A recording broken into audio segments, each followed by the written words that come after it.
Assalamualaikum warahmatullahi wabarakatuh. Waalaikumsalam. Alhamdulillahirabbil alamin.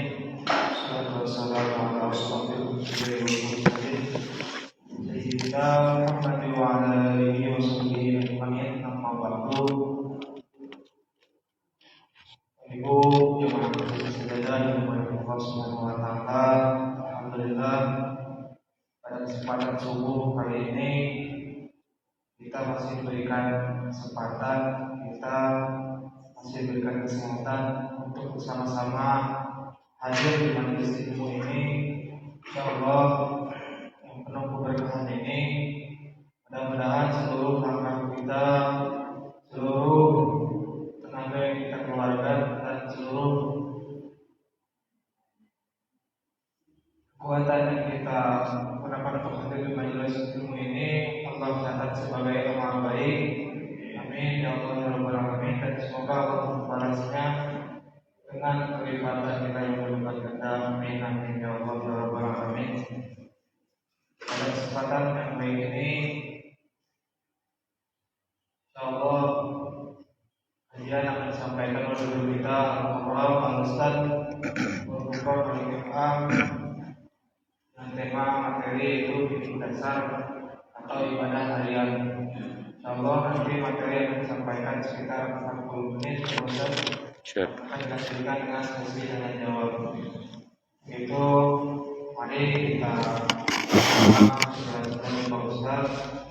Kalau apabila nanti ada yang perlu ditanyakan akan dibuka dengan sesi tanya jawab.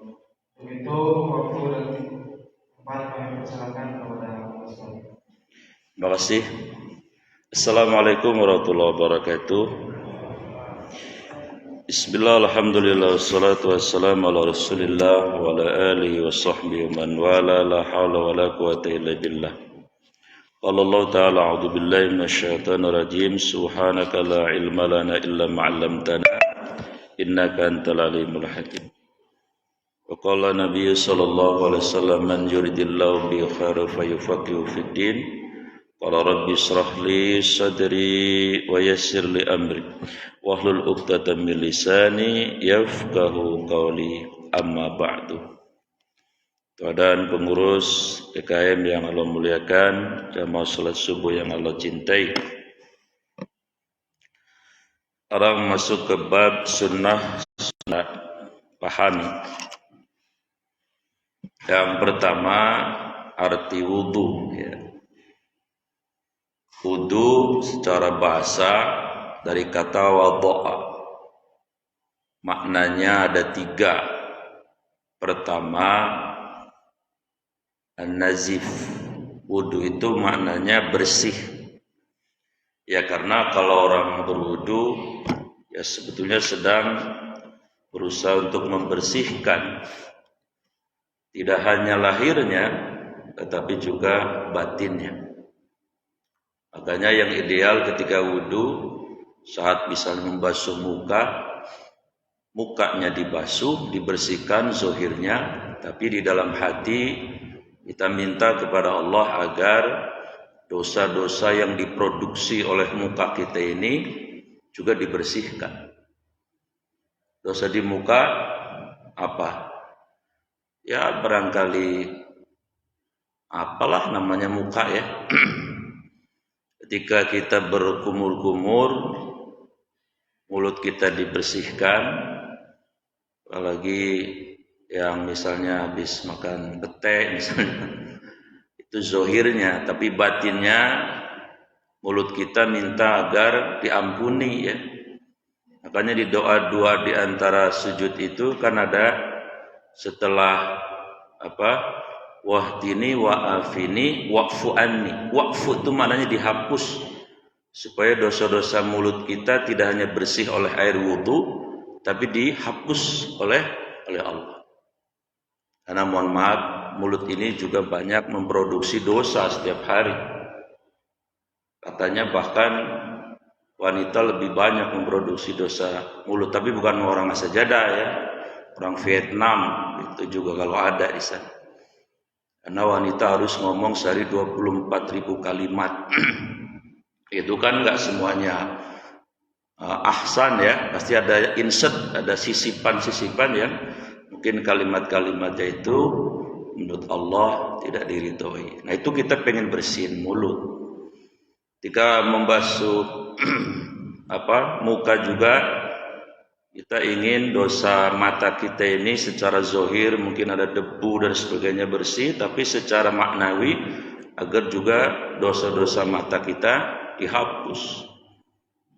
Katanya dosa yang paling banyak diproduksi oleh mata laki-laki, tapi bukan sajadah, Pamir, bukan Pamir. Ini Kamboja ya, Vietnam tadi udah. Ini dosa-dosa laki-laki Kamboja kalau ada di sana. Karena laki-laki itu matanya konon agak kekeranjang-keranjangan ya, katanya begitu. Oh gitu ya, anjang basket gitu ya. Jadi nggak bisa ngelihat yang model kayak Nikita Willy, Patrick gitu. Kalau yang kayak gitu sensitif sekali gitu.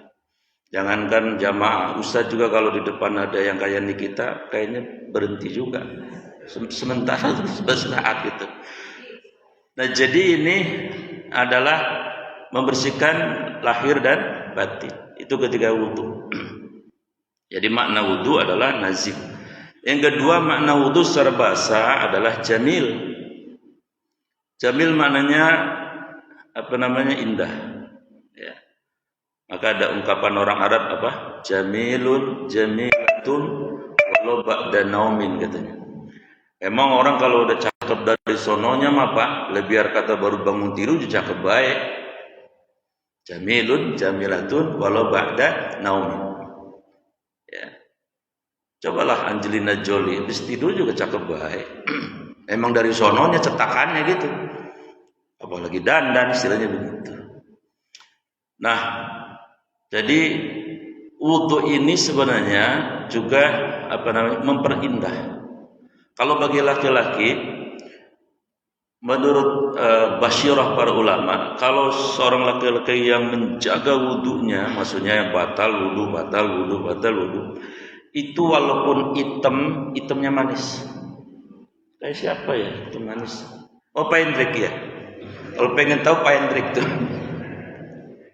kata bininya, hitam juga itu manis gitu, gagak butak, gagak buluk maksudnya gitu. Jadi itulah kalau wanita itu saya perlu sampaikan hadis dari istrinya Nabi ini, dari Ummu Salamah. Jadi kata Ummu Salamah ngomong sama Nabi begini, ya Rasul, bagaimana kaum wanita nanti di surga? Apa jawabnya Nabi? Antunna ajmalu minhunna. Kalian wanita dunia itu lebih jelita dari bidadari. Kan di surga itu penduduk surga itu ada dua bagi kalangan wanita ya. Ada bidadari yang urban dari dunia ke surga, ya.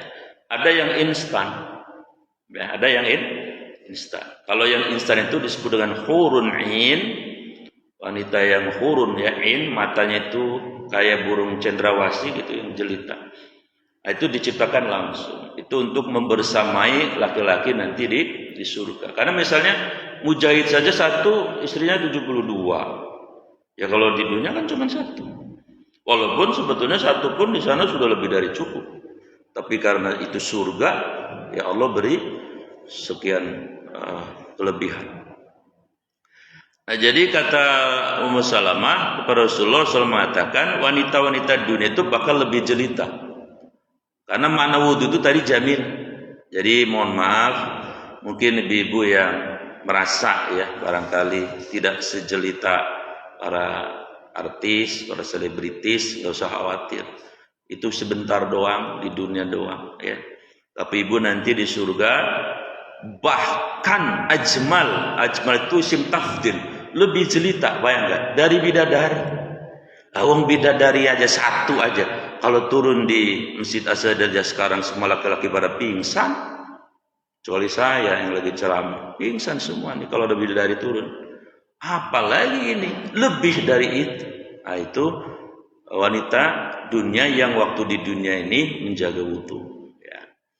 Nah kemudian makna wudhu yang ketiga adalah hasanun. Maknanya elok. Jadi ini saya belum dapatkan ininya keterangannya kenapa wudhu disebut dengan hasan, elok.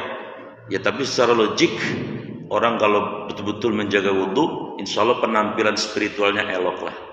Jadi mukanya agak adem gitu kan, agak enak lah kalau dipandang gitu ya. Kemudian secara istilah wudhu itu adalah al-amalu bidayatul niyah wa nihayatul tertib wasittan min ruknin. Secara istilah wudhu itu satu amal yang dimulai dengan niat. Jadi orang kalau wudhu kudu pakai niat.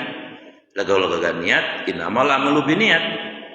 Enggak ada niat, enggak ada amal. Diakhiri wa nihayah, diakhiri bitartib. Wudhu kudu tertib, kagak sah wudhu selingsok sungsang. Baru misalnya tangan langsung ke kaki. Kan ada urutan sebelumnya menyapu rambut. Kalau sungsang begitu kagak sah wudunya. Karena amal ini amal yang diawali dengan niat, kudu ditertibkan urutannya, maksudnya begitu. Nah, bisittatin ruknin, wudu itu juga secara Islam maknanya adalah amal yang rukunnya ada 6. Sittah itu 6, ruknin rukun. Ya kalau mau cek aja di surat Al-Maidah ayat 6. Coba lihat surat Al-Maidah ayat 6.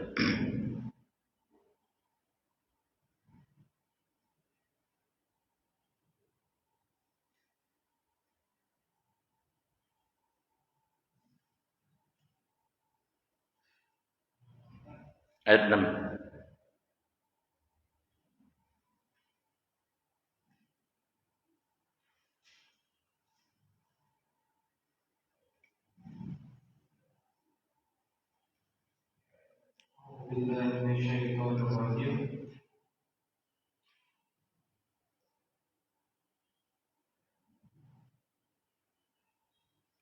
Ada amat.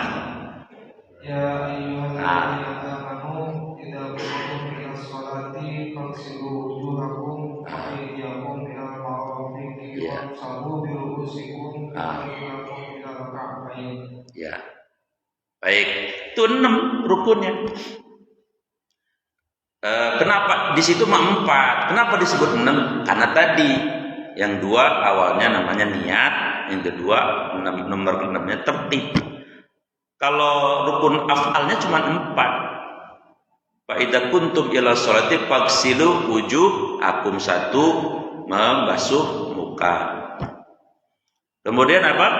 Wa aydiyakum ilal marafiq, tangan sampai siku. Ini pastikan kalau wudu di siku lebihin. Kurang jangan, lebih boleh. Orang-orang bisa jadi doang. Lebihin sini. Kalau sampai sini juga enggak mengapa kalau enggak ganggu mah.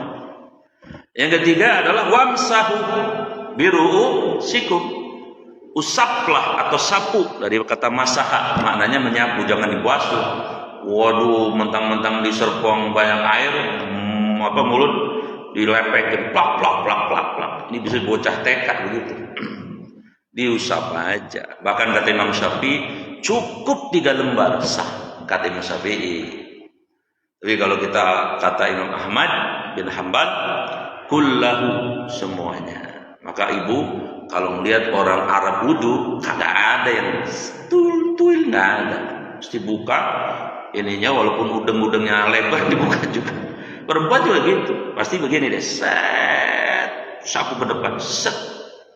Nah, saya pernah lihat di Masjidil Haram begitu. Nah, karena memang begitu pemahamannya. Jadi makna bi-nya di sini, biru'usnya adalah kalau Imam Syafi'i cukup 3 lembar, tapi harus sempurna. Kalau mau sebagian dipencet dikit dah supaya sempurna 3 lembar itu. Kalau mau semua juga boleh. Kalau bagaimana kalau dua-duanya diambil? Lah boleh. Kan ahli sunnah wal jamaah sepakat. Kalau masih ikut imam madhab ini boleh. Itu bagian dari mengikuti istihad ulama-ulama muktabar yang diakui otoritasnya oleh ahli sunnah wal jamaah. Nah kemudian yang ketiga wa'julakum ilal ka'bayn. 4 saja. Itu membasuh kaki sampai mata kaki. Sama. Jangan kurang dari mata kaki. Lebih cakep. Bahkan sunnahnya nanti sampai ke lutut. Jadi 4 tambah 2 niat sama tertib. Jadi ini wudu secara istilah. Jadi amal yang diawali dengan niat, wa nihayatu bitartib, diakhiri dengan niat, wasittan min ruknin, dan rukunnya cuman ada 6. Poin yang ketiga, siapa yang pertama kali wudu? Siapa Bu Nuka? Bisa boleh pulang. Yang pertama kali wudu ya tentu Nabi Muhammad. Siapa yang ngajarin? Belok Haji Amir, belum lahir Haji Amir mah. Yang ngajarin wudu Nabi ya malaikat Jibril. Malaikat Jibril. Ya, di mana? Waktu masih di Mekah. Karena hadisnya ya riwayat Imam Baihaqi ini terkait juga dengan istrinya beliau, yaitu Sayyidah Khadijah. Jadi suatu sore Nabi didatangi malaikat Jibril. Ini hadisnya nih, hadis riwayat Baihaqi ini. Kemudian Nabi diajak ke sebuah lembah. Ya, di Arab itu ada lembah lah. Lembah itu turunan yang agak banyak airnya. Nah di situ tumitnya malaikat Jibril tentu menjelma menjadi laki-laki. Lah kalau aslinya mah sayapnya aja ada 600. Satu sayap aja bisa menutupi langit dan bumi. Lengser ribet. Berubah menjadi laki-laki. Tumitnya malaikat Jibril itu dihentakkan sedikit ke sebuah batu yang ada bukitnya. Keluar air. Lalu malaikat Jibril wudu. Lalu Nabi ngikutin wudu gitu. Habis itu sholat. Nabi Muhammad jadi makmum. Malaikat Jibril jadi imam. Persis kayak Nabi Adam diajarin tawaf. Masih ingat gak? Kan yang pertama kali tawaf itu Nabi Adam. Yang bangun Ka'bah itu Nabi Adam sama Ibu Hawa. Ya. Yang meletakkan Hajar Aswad, merekonstruksi bangunan itu Nabi Ibrahim dan Nabi Ismail. Itu waktu Nabi Adam mau tawaf juga beliau diajarin malaikat Jibril. Karena waktu itu kata Nabi Adam, aduh Bang Jibril ya, saya sih rasanya sekarang udah bahagia dah. Saya udah ketemu bini saya kan. Ya bayangin 40 tahun gak ketemu bini. Mana bininya cakep bener. Bong paham baik. Karena perempuan itu, bagaimana kecantikan perempuan itu, separuh kecantikan Ibu Hawa itu dibagi semua perempuan. Lu kalau setengah sendiri bagaimana itu? Nah ketika Nabi Adam udah bahagia bersama siapa? Ibu Hawa. Rupanya Nabi Adam menginginkan kenikmatan alternatif, itu kenikmatan spiritual. Biasa tuh, mohon maaf nih, di sini yang paling mapan siapa ya? Hero pada kalau orang udah mapan dunia, apa lagi sih? Kan duren udah, hampir ya. Rengginang makaruan baik, rengginang lah. Apa udah dimakan? Ya. Jadi suami juga udah ngalamin. Mobil, segala mobil udah pernah ngerasain. Hotel, semua hotel udah pernah ditidurin. Apa coba yang kurang? Nah, pada titik itu biasanya seorang manusia, seorang hamba butuh bukan materi, butuh Allah. Saya butuh Allah. Ini enggak lah. Kira-kira begitu tuh. Ini kalau sudah pada makam spiritual tertentu, harus ada riyadhahnya, harus ada latihannya. Dan saya yakin semua orang akan mengalami ini di suatu saat. Rasanya duit gak ada harganya gitu. Emang kayak ongkoh sih, emang dia kaya gitu tidak. Lah kalau kismin mah ya gak bisa begitu. Emang udah kaya. Rasanya saya pengen Allah saja. Nah, Nabi Adam itu pengen Allah. Makanya kemudian kata beliau kepada malaikat Jibril, ya Jibril, saya pengen ketemu Allah ini. Saya butuh Allah, bagaimana caranya? Apa kata malaikat Jibril? Begini dan saya perlu lapor dulu ini, ya. Silahkan Bang. Jibril lapor sama. Ya Allah lapor. Nabi Adam butuh engkau katanya. Kata Allah, saya juga udah tahu. kata malaikat Jibril, terus bagaimana dong, kasihan itu Adam katanya Nabi Jibril. Begini, kalau begitu dia suruh tawaf saja. Jibril langsung turun. Dan iya Bang, ente kalau butuh Allah, ente suruh tawaf. Iya tawaf. Kata Allah suruh tawaf. Tawafnya bagaimana? Nah, itu dia kata Jibril. Saya kagak nanya tuh. Lalu Jibril menyampaikan lagi kepada Allah, ya Allah, Nabi Adam nggak tahu caranya. Lalu Allah mengilhamkan kepada Jibril, mengajarkan kepada Jibril cara tawaf. Sampaikan ke Adam. Lalu Jibril turun, disuruh bangun dulu rumahnya supaya buat tawafnya harus ada mediumnya. Nah, dibangunlah itu rumah. Caranya Nabi malaikat Jibril suruh ke tengah-tengah surga dulu, terus ditarik ke bumi. Nah di situ kata Allah, bangun rumah, kamu nanti ajarin ya Adam tawaf. Baik ya Allah. Nah itulah pertama kali peristiwa Nabi Adam butuh Allah, lalu disuruh tawaf, diajarin sama sama malaikat Jibril. Malaikat Jibril yang ngajarin Allah. Nah, demikian juga wudu. Wudu yang pertama kali mengerjakan Nabi, yang ngajarin coba tadi malaikat Jibril. Setelah itu sholat, ya, disebutkan di situ riwayatnya dari 2 rakaat, ada juga mengatakan 4 rakaat. Terus pulang ke rumah. Begitu pulang ke rumah, Nabi ngomong sama Khadijah, sama istrinya. Bu, iya, saya diajarin Jibril. Apa? Ya Rasulullah, wudu. Tertarik. Lah masa Nabi ngomong bini lah, orang jelumpang apa? Ya Bu lah. Istri ya? Istriku gitu ya? Ya harusnya begitu harus. Jeng. Kayaknya enggak ya. Nabi ngomong iya jeng dah boleh. Nah setelah itu si dia tertarik. Bagaimana wudhu ya Rasulullah? Baik. Akhirnya kebesokan harinya Khadijah diajak jalan juga ke lembah itu yang ada airnya dipancarkan sama tubuhnya Jibril. Lalu Nabi ngajarin istrinya. Ngajarin ibu. Jadi perempuan pertama yang pertama kali wudhu siapa?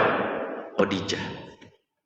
Tapi perempuan yang menjadi istri saya namanya Fatimah. Ya, perlu tahu juga. Barangkali penulis belum tahu misalnya. Nah situ Khadijah diajarin wudhu, sholat juga sama Nabi jadi imamnya, Khadijah jadi makmumnya, pulang ke rumah. Nah setelah itu ibu Khadijah selalu membiasakan wudhu itu. Ini sejarah wudhu ya, hadisnya riwayat Imam Baihaqi. Kemudian poin berikutnya adalah kapan wudhu itu disyariatkan, diperintahkan, maksudnya menjadi kewajiban. Jawabannya sederhana saja, include atau seiring dengan perintah sholat. Perintah sholat kapan disyariatkan? Yaitu tanggal 27 Rajab tahun ke-10 dari kenabian, ketika peristiwa apa? Isra Mi'raj. 16 bulan atau setahun setengah kurang lebih sebelum hijrah. Itu syariat sholat sudah ditentukan, disyariatkan. Ya include tentunya. Karena tadi ayatnya, ya ayyuhalladzina amanu idza kuntum ila sholati, kalau kamu mau sholat, tadi faghsilu wujuhakum artinya perintah. Wajib wudu dulu. Ya karena kalau tidak pakai wudu ya gak sah sholatnya. Jadi itu perintah pertama kali wudu disyariatkan adalah ketika perintah sholat diwajibkan 1,5 tahun menjelang hijrah. Nah, ada cumannya. Ini hadisnya dari Aisyah radhiyallahu anha. Sebelum hijrah, sholatnya Nabi itu cuma 2 rakaat semua. Hanya maghrib saja yang 3 rakaat sebelum hijrah. Jadi zuhur 2, asar 2, maghrib 3, maghrib doang yang utuh, isya 2, subuh lah karuan 2, mau korting berapa lagi? Ini pelajarannya apa? Pelajarannya adalah kemudian ada syariat yang namanya jamak dan qashar. Kan kita kalau pergi 90 km yang lebih sempurna ya, atau 85 kilo dah, itu boleh kita jamak dan qashar. Namanya boleh diambil, monggo, kagak diambil juga lah kagak apa-apa. Kan ada yang nanya, Ustaz boleh nggak saya tetap sholat adaan? Sholat adaan itu tetap ya, sholat sebagaimana lazim? Ya boleh. Itu cuma hadiah kok, jamak qashar itu hadiah. Namanya hadiah. Diambil boleh, nggak diambil juga. Ya buat panitia juga nggak apa-apa, kan begitu. Buat saya juga nggak apa-apa, hadiah mah nggak diambil. Ya cuman kalau dikasih hadiah, yang ngasih hadiah Allah ya ambil aja dah. Ya. Cuman saya baru ngalamin kemarin waktu pergi agak jauh, saya nggak qashar aja mas. Kenapa? Saya lagi demen sholat, lagi seneng sholat gitu. Jadi rasanya begini Pak, maksud gini. Kan kalau zuhur, ingat nggak hadisnya? Siapa yang sholat 12 rakaat, hadis saya ini, sehari semalam, banallahu baitan fil jannah. Allah bangunin rumah di surga. Jadi yang dibangunin di surga itu antara lain kan orang yang bangun masjid. Tapi kalau memang kita bukan orang kaya, kan gak semuanya orang kaya tuh. Ada pilihan. Sholat 12 rakaat. Apa aja bunuh ke? Ingat gak? 12 itu apa aja? Hah? Beli subuh. Terus? Hitung dong kebelia 2. Terus? 6. Terus? Beli zuhur 8.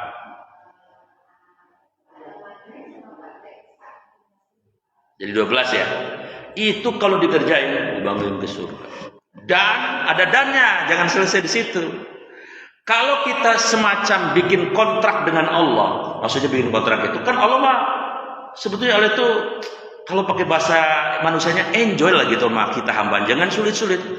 Kalau Allah udah kita mau bikin kontrak sama Allah, ya Allah pokoknya saya mau niada 12 rakaat saya mau kerjain seumur hidup saya dah, gitu kira-kira gitu. Andai kita terlewati, tidak bisa ngerjain dalam satu waktu, kita kodo aja. Gitu maksudnya. Ya. Kodonya kapan? Ya silakan. Kalau memang tadi 4 rakaat tidak bisa kita kerjain, ya setelah zuhur. Zuhurnya jadi 6. Pertama dia 2. Nambah kode tadi yang, ya misalnya kagak sempat kita ada uzur. Misalnya rumah kita tiba-tiba ada kompor meleduk, kita mau ke masjid lah ngurusin kompor dulu, kagak sempat itu yang 4 rakaat kan begitu. Atau tiba-tiba kita jalan misalnya injak apa kayak paku, ya kita bersihin dulu dan sebagainya. Ya setelah pada itu siapa yang nyontohin begini? Ya Nabi ketika perang nggak sempat sholat qobliyah subuh, dikerjain nanti waktu duha. Karena tadi kita sudah bikin komitmen, sudah kontrak sosial, sudah ikrar, ya Allah saya mau kerjain seumur hidup ini. Itu Allah senang benar. Makanya hari ini saya nulis quote itu yang sederhana saja. Apa itu? Akbarul karomah istiqomah. Sebenarnya kalau pengen dapat karomah, ingat ya, mukjizat itu khusus buat Nabi, Rasul. Kagak ada tuh. Saya tadi orang lain ketabrak, saya kagak ketabrak, saya dapat mukjizat. Eyang pala ente. Enggak ada mukjizat buat manusia biasa kayak ente. Mukjizat itu buat Nabi Rasul. Ente maksimal dapat karomah itu kekasih Allah. Tapi paling tidak kalau orang awam kayak kita ini paling dapatnya namanya ma'unah, pertolongan. Jadi kalau mukjizat untuk Nabi, karomah untuk kekasih Allah, para wali Allah. Wali juga jangan bayangin wali itu yang bisa terbang, kagak. Itu mah film. Jangan terbang itu. Wali itu kekasih Allah, orang yang komitmen dengan syariat Allah. Nah, untuk model kayak kita orang awam bisa jadi wali. Caranya bagaimana? Caranya bagaimana Bu Dewi? Gak tahu kan? Belum saya omongin. Caranya tadi di quote hari ini yang saya tulis. Kita kerjain amal istiqomah seumur hidup. Itu kita bisa jadi wali. Bisa jadi kekasih Allah maksudnya. Ya tadi misalnya 12 rakaat kita kerjain seumur hidup. Kelewatan kita kodok. Atau misalnya ibu yang memang hobinya tahajud, enggak tahajud, kodok paginya. Ya, walaupun ada dispensasi kalau yang udah terbiasa mah, kalau udah hitung aja, ya kita biar lengkapin dah gitu kira-kira begitu. Ya jadi yang saya muliakan bahwa syariat wudu itu diwajibkan seiring dengan diwajibkannya sholat. Itu tahun ke-10 Hijriah setelah peristiwa Isra dan Mi'raj. Baru ketika di Madinah sholatnya kemudian sempurna yang diajarkan Jibril kepada Nabi. Maksudnya apa? Kan tadi mah waktu di Mekah mah sholat subuh 2, zuhur 2, asar 2, maghrib 3, isya 2, subuh 2. Nah begitu ke Madinah baru subuh 2, zuhur 4, asar 4, maghrib 3, kemudian isya 4. Baru normal seperti yang kita kerjakan ini. Itu setelah Nabi hijrah ke Madinah. Begitu. Nah sekarang bicara sunnah-sunnahnya. Ini materi di buku ini sunnah. Sunnah subuh wudu yang pertama adalah membaca Bismillahirrahmanirrahim. Bismillah. Di hadis Arba'in Nawawinya itu ya disebutkan ya. Kullu amrin, setiap perkara, dzibalin yang baik, la tubda bi bismillah, yang tidak dimulai dengan bismillah, apa saja yang baik, apalagi mau wudu, fa huwa aqta, ya, maka putus berkahnya. Ya, tetap sih dapat pahala, tapi berkahnya diputus. Maka supaya sempurna baik pahala maupun berkahnya, ketika mau wudu bismillahirrahmanirrahim. Bagaimana kalau wudunya di kamar mandi yang ada toiletnya? Jangan diucapkan. Jangan diucapkan. Cukup di hati. Ya, makanya saya kira sudah nggak ada kali ya orang bikin toilet di kamar mandi yang buat wudu, saya kira udah nggak ada. Ini biasanya yang masih ngontrak, ya. Kontrakannya ukuran 4x5. Ya udah, kamar mandi di situ, toilet di situ, apa di situ. Nah yang kayak gitu ya tadi, ketika wudu tidak perlu mengucapkan bismillah di dalam kamar mandi. Yang kedua, sunnah wudu membasuh kedua telapak tangan sebelum masukkannya ke wadah air kula biasa. Ya, ini sunnah. Iya Pak, dibasuh-basuh dulu lah tangan-tangan kita. Barangkali ya tangan kita ada apa ya, sebagainya. Itu yang kedua. Yang ketiga, berkumur-kumur itu sunnah. Ternyata berkumur-kumur itu sunnah. Tapi di situ pelajarannya luar biasa ya. Bagaimanapun kalau jeda antara makan pagi dan makan siang, itu kalau lagi sehat sih semuanya, organ tubuh sehat, tak masalah. Tapi kalau sedang ada lambung, gangguan dan sebagainya, itu biasanya aromanya tidak menyenangkan. Maka dengan kumur-kumur itu, sebagian dari sunnah tadi juga turut untuk membersihkan segala yang kotor di dalam mulut. Yang keempat, sunnah wudu itu apa? Menghirup air ke dalam hidung. Namanya istinsyak. Jadi mengambil air kemudian masukin dihirup. Sekali lagi, kalau yang tidak terbiasa paling 1, 2, 3 kali itu betul-betul nyut-nyutan di sininya nih. Kalau yang lama apalagi misalnya ada nggak ngidup itu tiba-tiba itu lumayan di sininya. Di bun-bunan kita nyut-nyutan. Tapi kalau udah yang biasa, saya lihat Pak Jamil itu biasa tuh. Bukan biasa ngantuk Pak, bukan. Kalau wudu ngirup itu. Oh, itu ternyata luar biasa. Ya, bayangkan ya. Alhamdulillah Allah menciptakan hidung kita ini kan didesain untuk supaya kotoran bakteri virus itu tidak masuk ke dalam. Ditahan dulu dengan apa? Dengan rambut-rambut itu. Kadang-kadang rambut bandel, numbuhnya sampai ke depan-depan, capek kadang-kadang nguntinginnya ya. Apalagi itu dapat pahala yang nguntingin juga ya. Nah, ketika dimasukin air itu bersih itu rambut-rambutnya, semua yang ada di dalamnya itu. Makanya betul ya. Sebetulnya kalau orang betul-betul wudunya luar biasa, dijaga semua caranya betul-betul sesuai dengan ketentuan syariah, itu akan jauh dari yang namanya tadi kemasukan virus, bakteri, kuman dan sebagainya. Saya kira itu. Kemudian yang keempat, mengusap seluruh muka. Apa maksudnya?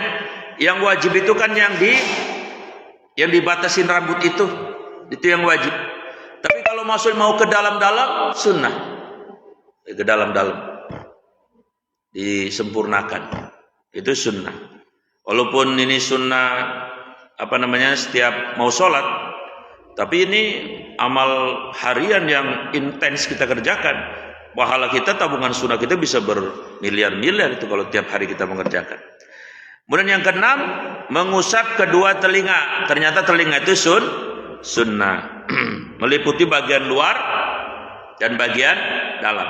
Kalau bagian luar masukin tangan, jari ke dalam, lalu dijepit ini, yang di bawah ini, yang jembernya ini. Ketika dikorek sebentar, ada anak telinga di dalam itu, baru yang di sini ditarik ke atas. Ini yang diajarkan oleh para ulama. Jadi bukan permisi sama anting-anting doang, tul ngecek antingnya masih baru apa kagak gitu. Kan ada yang kayak gitu. Berikutnya adalah menyela-nyela jemari tangan dan kaki. Sela. Itu sunnah. Sunnah yang pahalanya kita bisa numpuk-numpuk itu, bisa bermiliar-miliar, bertriliun-triliun kalau kita kerjain tiap hari. Yang ketujuh, yang kedelapan, mendahulukan anggota kanan dari yang ilok wudu kiri dulu. Sumeng apa? Ya pasti kanan dulu ya. Kanan dulu. Ya. Al-amal mu'li al-yaman wal amru syaitan al-yasar. Orang beriman mendahulukan dalam hal-hal yang baik dengan yang kanan. Setan kebalikannya. Setan itu selalu mendahulukan yang kiri. Bagaimana kalau yang kidal, Ustaz? Itu malah lain. Itu ada pembahasan khusus kalau orang yang kidal. Makanya pakai tangan kiri. Lu pemain kidal Cina yang terkenal siapa namanya? Yang ya. Semesanya berapa kilometer per jam itu, luar biasa. Elias Pikal kiri ya. Kiri. Kalau itu apa sih Pak Dokter ya? Kenapa ya bisa kidal itu ya? Kok sarafnya bagaimana itu ya? Kok bisa begitu ya? Ada hubungannya dengan saraf kali Pak? Oh enggak ada. Berarti gipen kali ya juga. Kemudian yang ke-9, mencuci dan membersihkan setiap anggota wudu masing-masing 3 kali. Masing-masing 3 kali. Ya. Hidung tadi istinsak. Satu kan, itu wajibnya. Wajib itu sunnahnya. Kalau ingin sunnah yang lebih sempurna lagi 3 kali. Demikian juga dengan telinga. Demikian juga dengan kepala. Air kita sapu kepala kita sekali. Mau 3 kali itu pahala sunnahnya berlipat-lipat. Dan yang ke-10, dilakukan tanpa berhenti atau tanpa diselingi perbuatan yang lain. Misalnya di sini kata di kitab ini takrib di kitab ini itu diselingi dengan ngobrol. Ada nggak orang wudu ngobrol? Iya ada. Kadang-kadang ngobrolnya balaka ciprut. Orang lagi wudu ngomongin janda. Lah ilahi illallah. Lagi wudu ngomongin janda itu. Orang sono, orang Argentina itu juga kalau ada di sono. Itu parah betul ya. Ngomongin yang biasa aja kagak boleh, apalagi ngomongin yang hal-hal yang seperti itu. Apalagi ngomongin yang bermaksiat. Maka kalau wudu, kalau bisa, kalau diajak ngobrol sama orang, itu pasti dia ngerti lagi wudu. Ya, tapi memang kadang-kadang susah ya. Itu kalau wudu itu karena sudah akrab gitu ya, kadang-kadang ya ngobrol juga ya. Sebenarnya sunnahnya nggak seperti itu. Ya setelah kita tahu ini, mudah-mudahan sih kita bisa meminimalisir ya. Kalau tidak bisa ngilangin, ya jangan kebanyakan ngobrolnya sama wudunya. Lah wudunya mah 2 menit, ngobrolnya 10 menit. Ribet urusan. Baik, Ibu Bapak sekalian saya muliakan. Jadi ini tentang sejarah arti wudu ya, secara bahasa, secara istilah, sejarah wudu, siapa yang mengerjakan pertama, kapan diwajibkannya, kemudian juga apa itu rukunnya, dan apa itu sunnahnya. Memang ini fikih dasar ya, tapi walaupun dasar, setelah kita paham, insyaallah semakin kita kuat untuk melaksanakan wudu yang merupakan bagian amal harian kita. Mudah-mudahan kita semakin paham. Amin ya rabbal alamin. Silahkan Dud, mungkin ada interaktif baik tema ini atau di luar ini, kalau ada monggo dipersilakan.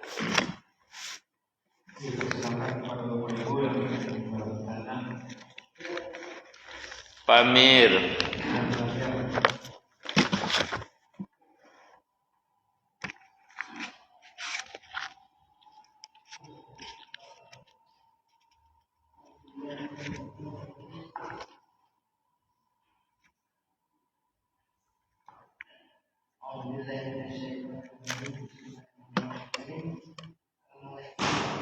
Waalaikumsalam warahmatullahi wabarakatuh.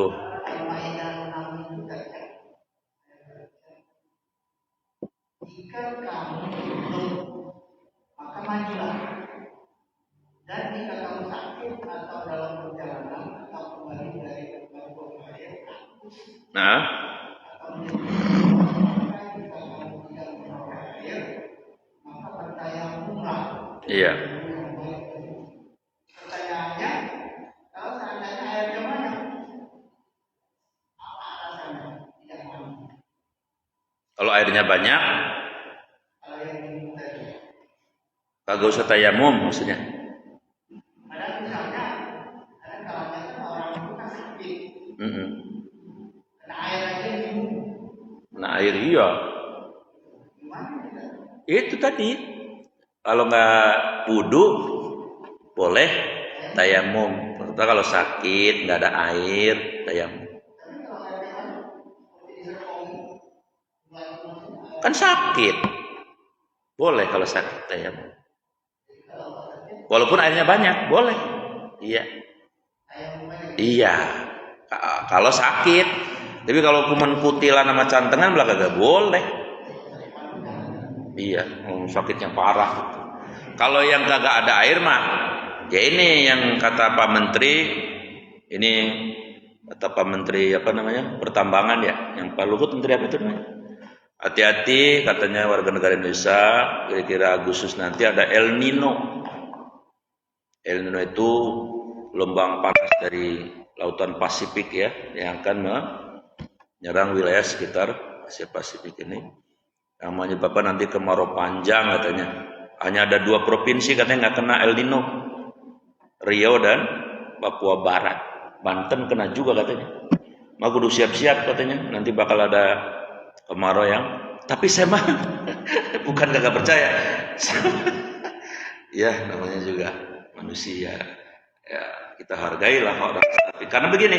Karena di surat Luqman ayat 34 apa? Wa ma tadri nafsum madza taksibu ghadan. Kagak ada yang tahu manusia ya tentang nasibnya besok bagaimana. Lah nasib orang lain, nasib diri aja kagak tahu bagaimana nasib orang. Lah buktinya apa? Ibu sadar nggak? Dari Ramadan tahun dulu sampai sekarang hujan masih ada, betul nggak? Oh, coba cek. Saya masih ingat tahun Ramadan dulu hujanan, mau kesini hujan. Tapi sekarang hujan-hujan. Padahal dulu ada seorang mengatakan ini menjelang mau kiamat, ini gak ada diturunin hujan sampai 2 tahun, 2002 mulainya. Hujan mulu. Ya makanya ya kalau ada yang ngomong ntar bakal begini-begini, ya terima aja dah. Namanya itu kan informasi orang pinter ya. Tapi saya mah yakinnya sama Allah aja dah. Ya insya Allah sih enggak lah, insya Allah ada kekeringan yang parah ya. Karena tadi tidak ada satupun manusia mengetahui nasibnya besok bagaimana. Ya namanya nasib itu termasuk ya nasib dapat hujan apa kagak, itu urusan Allah. Apalagi di ayat itu apa? Wa indahu, ya, innallaha indahu, sesungguhnya Allah indahu hanya pada sisi Allah. Ilmu pengetahuan as-sa'ah kiamat wa yunazzilu ghaisa, turunnya hujan. Hujan itu urusan Allah. Sekarang Allah mau gitu. Hujan urusan. Tapi kalau Allah mau menguji kita dengan kamal, ya bisa juga. Tapi kan kita sudah ada jalan keluarnya, disuruh istisqa. Tapi kan separah-parahnya Indonesia mah ya air-air sih masih inilah ya, masih ada lah. Minimal air mata kali ya. Minimal air mata. Baik, begitu Pak Jabir ya. Walaupun air banyak, kalau sakit itu maksudnya ayat tadi itu boleh kita tayamum. Kalau yang nggak nemuin air, mau sholat, mau ibadah, itu adalah pilihannya tayamum. Tayamum masih ingat caranya tayamum? Ingat gak tayamum? Waktu Pak Hendrik yang nanya, Pak Hendrik gak ada. Saya mau praktekin ini. Ntar aja kalau ada Pak Hendrik dah. Tayamum. Jadi udah tahu. Begitu.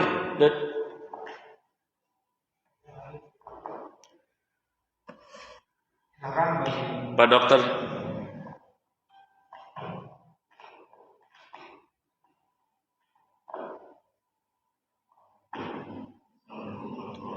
Waalaikumsalam warahmatullahi wabarakatuh. Saya pengalaman saya di khawatir yang pembahasan kaki. Iya. Kesulitannya di saat duhur yang kopiah keberkahan. Kenapa Pak Cik? Dikerjakannya setelah duhur. Apakah itu berdekatan mungkin karena susah sekali mendapat kopiah duhur itu yang pada antara azan dengan iqamahnya 30 menit.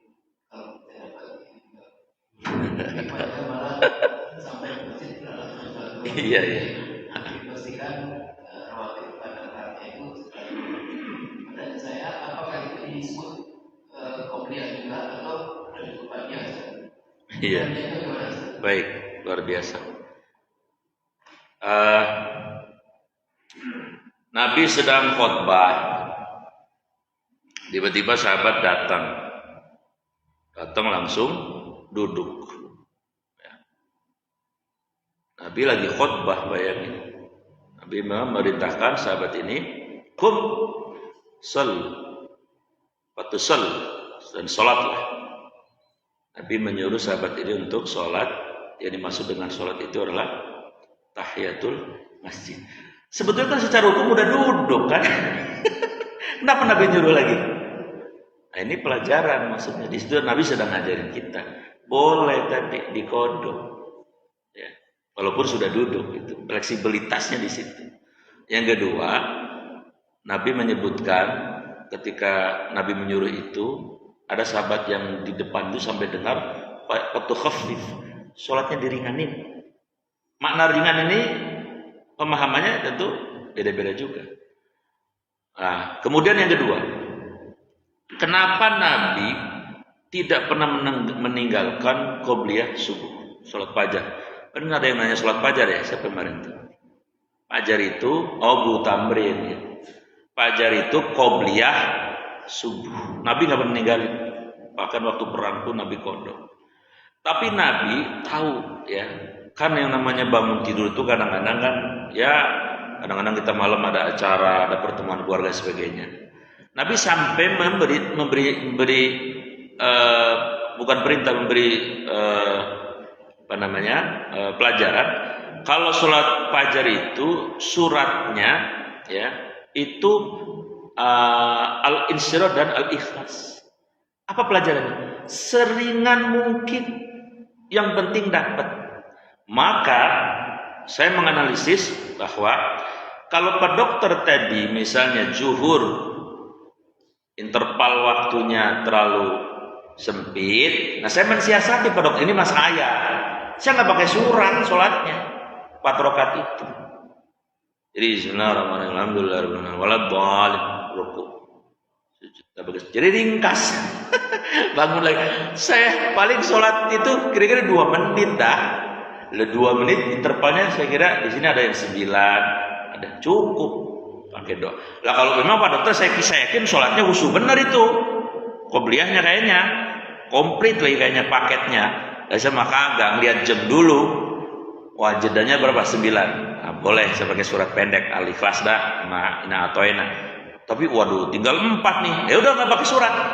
Al-Fatihah aja. Ini saya mengambil pelajaran tadi pada Rasulullah SAW memberitakan orang sampai untuk bangun. Berarti ini apa? Ada fleksibilitas. Nah, kalau memang kita sudah enak, nyamannya memang paketnya komplit dan tidak kebagian waktu, ya sama seperti kasus tadi Nabi mengajarkan untuk bangun sholat tahiyatul masjid. Berarti kerjakan di waktu ba'diyahnya. Niatnya apa? Kalau yang 2 rakaat setelah zuhurnya niatnya ba'diyah zuhur. Tapi kalau yang 4-nya tadi ya qobliyah zuhur. Lagi gini gimana? Allah Maha tahu lah, itu mah nggak usah di ini juga Allah udah paham. Oh, ini maksudnya nih hambaku ini mau qobliyah cuma gak ada bagian waktu. Allah udah paham dah itu mah. Nggak usah di ini gitu mah. Begitu Pak Dokter. Tetap qobliyah niatnya.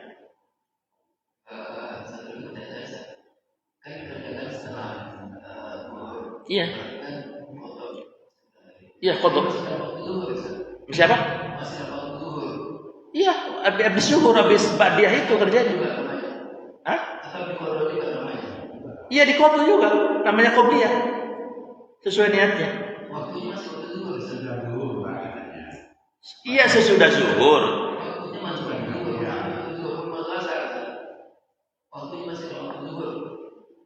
Iya. Bukan di waktu zuhur tadi, setelah ba'diyah. Oh, mau dikerjakan di luar itu boleh kerja.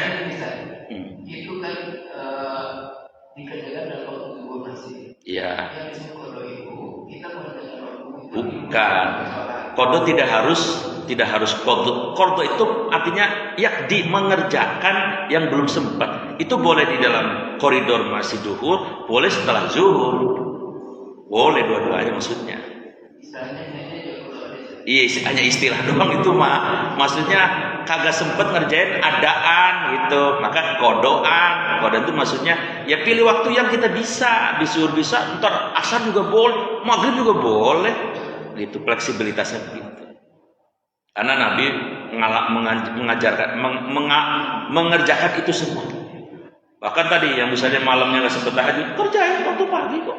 Pagi nggak sempat zuhur. Prinsipnya sholat itu ya ketika kita bisa kerjakan. Misalnya kita macet mobil nggak mau sholat sholat di kendaraan, ya sudah. Ya saat kita nyampe aja udah sholat. Ya kita di jalan misal maghrib nggak sempat maghrib kan, pulang udah sampai isya kan. Ya sudah itu sholat maghribnya waktu isya itu ketika kita luang itu. Malah kalau diundur-undur kagak boleh. Oh ada waktu kok buat kodok malah mundur-mundur. Ya kita sanggup itu. Begitu maksudnya.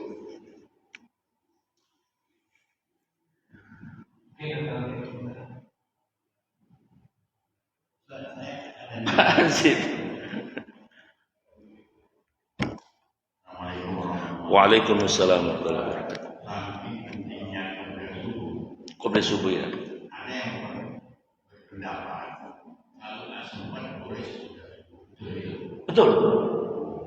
Betul. Itu namanya kodok tadi. Tapi Nabi ngerjainnya waktu duha. Tapi itu boleh. Sepakat para ulama. Waktu-waktu yang luang. Jadi gini, memang ada kan mamnu'an ba'da subhi yusalli. Habis sholat subuh jangan sholat. Itu jangan dipahami juga terlep. Boleh kita habis wudunya ketinggalan. Orang mau sholat subuh, udah masbuk, tapi dia mau tahiyatul masjid, lah boleh. Pas habis subuh betul kan? Mestinya kan dilarang. Boleh tahiyatul masjid boleh, sholat mayit boleh, ya, sholat apalagi, sholat tadi misalnya qadha boleh. Jadi maksud setelah subuh tidak boleh itu adalah sholat ba'diyah tadi. Nah waktunya sudah habis. Begitu kira-kira. Apa Pak Malis? Nah, Pak Malis mana?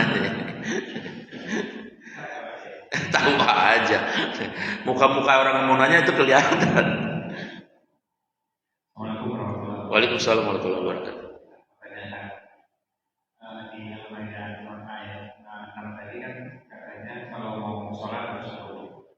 Ya. Jadi saya lihat mungkin kata ya, misalnya di dalam di Nawawi itu investasi saya orang banyak itu, kayaknya ada yang double gitu kan? Ada apa? Ada yang double.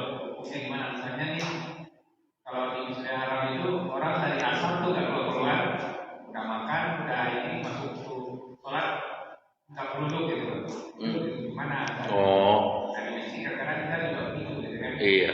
Kalau dari bisa ngobrol atau kajian macam-macam masuk ke waktu bisa kita kan belum nggak untuk sholat hukumnya gimana? Iya.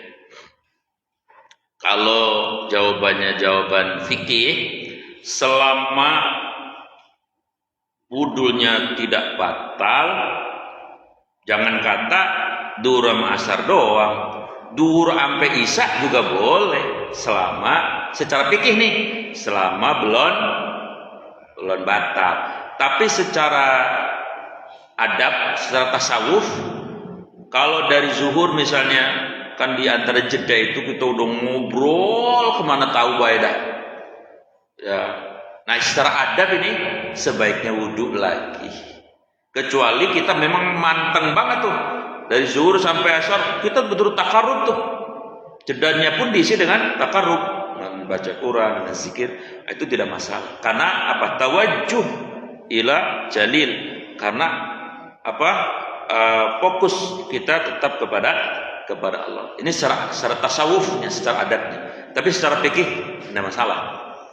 Kan kayaknya sih model kayak kita mau orang Indonesia kalau di Masjid Al-Haram juga apa beda obrolin ya? Iya. Iya. Iya, misalnya kita ada orang Pakistan lewat, orang Pakistan nih begitu kadang-kadang begitu ya. Ya ngaku aja deh mau gitu. Nah adabnya wudhu dulu. Kan di Masjidil Haram juga kan ada Pak Malis itu apa wudhu pakai zam-zam bisa. Cuman kalau wudhu di situ ya jangan kayak wudhu di tempat yang lazim. Ya cukuplah tadi misalnya rukunnya saja nggak apa-apa. Yang 4 tadi aja. Tidak masalah. Begitu Pak. Jadi, terima kasih. Baik, sudah syuruk ya kita tutup pertemuan ini dengan doa kafaratul majlis. Subhanaka Allahumma wa bihamdika asyhadu an la ilaha illa anta astaghfiruka wa atubu ilaik. Mohon maaf lahir batin. Assalamualaikum warahmatullahi wabarakatuh.